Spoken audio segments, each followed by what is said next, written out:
बागेश्वर धाम ने बिगाड़ दिया बिहार का सियासी समीकरण।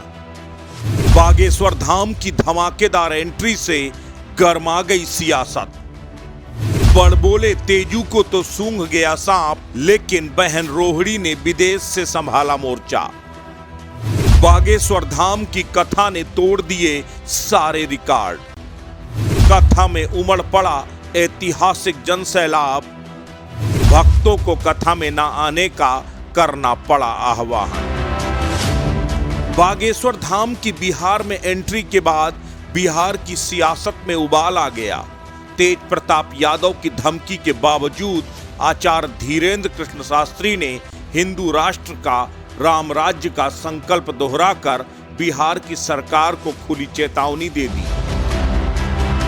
जिस तरह से बीजेपी सरकार के तमाम मंत्री, बिहार की राजनीति में बीजेपी के तमाम दिग्गजों ने आचार्य धीरेंद्र कृष्ण शास्त्री की आरती उतारते हुए नजर आए, बागेश्वर धाम की कथा में 8 लाख से ज्यादा लोगों ने आकर कथा के पुराने सारे रिकॉर्ड ध्वस्त कर दिए। उसने बिहार की सियासत में तूफान ला दिया।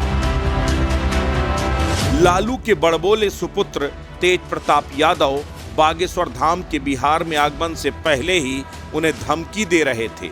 कह रहे थे कि अगर धार्मिक ध्रुवीकरण करने की कोशिश की तो बिहार में कथा नहीं होने देंगे। लेकिन बागेश्वर धाम ने बिहार में आकर न सिर्फ हिंदू राष्ट्र का ऐलान कर दिया, बल्कि ऐतिहासिक समर्थन दिखाकर बता भी दिया कि तेज प्रताप यादव केवल सियासत में ही नहीं, बल्कि धीरेंद्र कृष्ण शास्त्री के आगे भी अभी बच्चे हैं। बागेश्वर धाम का दबदबा देखकर तेज प्रताप यादव और बिहार सरकार के तमाम मंत्री तो भीगी बिल्ली बन गए। लेकिन तेज प्रताप यादव की बहन रोहिणी आचार्य ने अपने भाई की जगह मोर्चा जरूर संभाल लिया।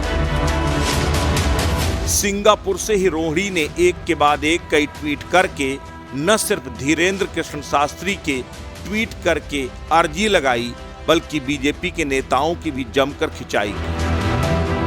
रोहिणी ने उस तस्वीर पर जिसमें बीजेपी के नेता बागेश्वर धाम की आरती उतारते नजर आ रहे हैं, कटाक्ष करते हुए कहा, आसाराम राम रहीम के भक्त बड़े अलबेले हैं, पर्ची वाले बाबा के संग डेरा डाले हैं। रोहिणी आचार्य ने आसाराम और राम रहीम के साथ बीजेपी के नेताओं की तस्वीरों को पोस्ट कर सवाल खड़े किए और लिखा, आरती उतारो, इनकी आरती उतारो, 2024 के चुनाव का यही मुद्दा बनाओ, महंगाई भ्रष्टाचारी से मुंह मोड़ जाओ, दंगाई बनकर बिहार में जीत का फार्मूला सेट कर जाओ। इतना ही नहीं, फिर एक ट्वीट के जरिए रोहिणी आचार्य धीरेंद्र कृष्ण शास्त्री से कहती हुई नजर आ रही हैं कि पर्ची वाले बाबा से हमारी यही विनती है कि बिहार के विशेष राज्य के दर्जे की मांग हमारी करनी पूरी है। बागेश्वर धाम के दरबार में बीजेपी के नेताओं की हाजिरी, धीरेंद्र कृष्ण का हिंदुत्व का संदेश, कथा में उमड़ रहा जनसैलाब देखकर पूरी आरजेडी और जेडीयू की सरकार सख्ते में आ गई है। राजद को डर सताने लगा है कि कहीं ऐसा न हो कि बागेश्वर धाम की कथा के बहाने बीजेपी हिंदुत्व का वोट बैंक छीनकर 24 में खेल कर दे। यही वजह है कि एक तरफ जहां बागेश्वर धाम भक्तों के सामने दहाड़ते नजर आ रहे हैं, वहीं बिहार की सरकार अब फेस सेविंग करने में जुट गई है। अस्तित्व न्यूज के लिए ब्यूरो रिपोर्ट।